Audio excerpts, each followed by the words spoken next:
Hi, my name is Dave, and today we're going to be going over the shootsteel.com spring base.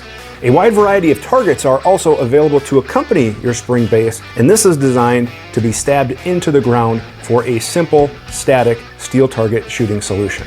Before we go over the setup, let's go over what is included in the package so you know how everything comes together during the setup. Inside the package you will find the base, the target, different shapes and sizes are also available, and the included hardware.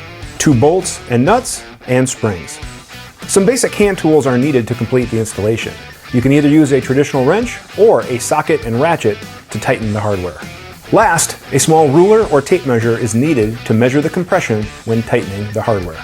The finish of the target and base are unfinished, and at this point it is recommended to paint the surfaces to prevent rust or corrosion before moving on with assembly.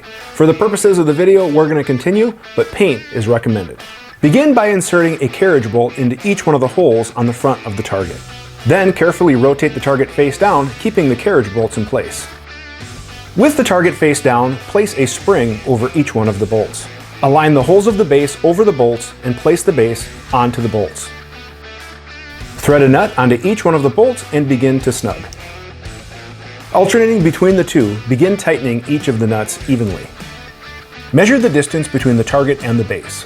We need to tighten the nuts so that the distance between the two is 1.5 inches.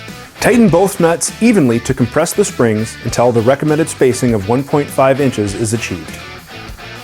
Setup is now complete and you're ready to head to the range. It is recommended to wear eye protection when staking into the ground and use a hammer that is 3 pounds or heavier. Make sure you check the area of the target and beyond to make sure it's safe to shoot with steel targets, and you also check the instructions that came with the target or at shootsteel.com for caliber requirements and minimum distances. Thank you very much for watching and have a great day.